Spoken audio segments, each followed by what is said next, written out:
আমাদের প্রতিবাদ মিছিল করা হলো। আপনারা সকলেই জানেন যে ভারতবর্ষে নিট কেলেঙ্কারি, নিট এক্সামের কেলেঙ্কারি হয়েছে এবং সেই কেলেঙ্কারিতে যেভাবে কেলেঙ্কারি হয়েছে, যেখানে যেই মার্কস আসার কথা না এবং একটা সেন্টার থেকে ৬-৭ জনকে একই নাম্বার দেওয়া হয়েছে এবং যেই জায়গাটাতে দাঁড়িয়ে নিট পরীক্ষার নিয়ম অনুযায়ী কোনোভাবেই 717, 18, 19 নাম্বার পাওয়ার কথা না, সেই জায়গাটাতে দাঁড়িয়ে একের পর এক স্টুডেন্টকে 717, 18 নাম্বার দেওয়া হয়েছে এবং যে রেজাল্টটা বার হওয়ার কথা ছিল 14ই জুন, সেই রেজাল্টটা তড়িঘড়ি করে 4ই জুন বার করে দেওয়া হয়েছে।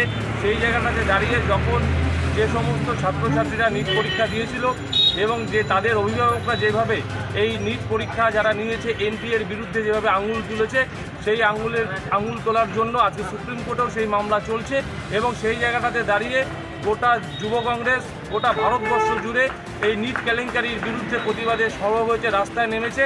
আমরাও সেই একই রকমভাবে আমাদের উত্তর দিনাজপুর জেলায় যে সমস্ত নিট পরীক্ষার্থীরা পরীক্ষায় বসেছিল এবং যেই পরীক্ষাতে এত বড় একটা বৃহৎ পরিমাণে দুর্নীতি হয়েছে ভারতবর্ষের বুকে দাঁড়িয়ে, আমরা সেই জায়গাটাতে দাঁড়িয়ে আমরা ধিক্কার জানাচ্ছি। আপনারা সকলেই জানেন যে ভারতবর্ষের বুকে পশ্চিমবঙ্গে এসএসসি এবং টেট কেলেঙ্কারি হয়েছে একটা সাগরের মতো দুর্নীতি, কিন্তু ভারতবর্ষের বুকে নিট দুর্নীতি হচ্ছে সমুদ্র সম দুর্নীতি।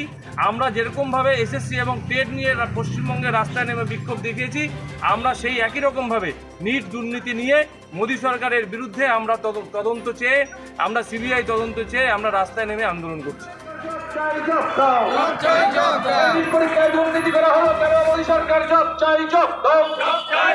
দেশের উজ্জ্বল ভবিষ্যৎকে নিয়ে ছিনিমিনি খেলা হচ্ছে কেন? মোদী সরকার জব চাই, জব দাও।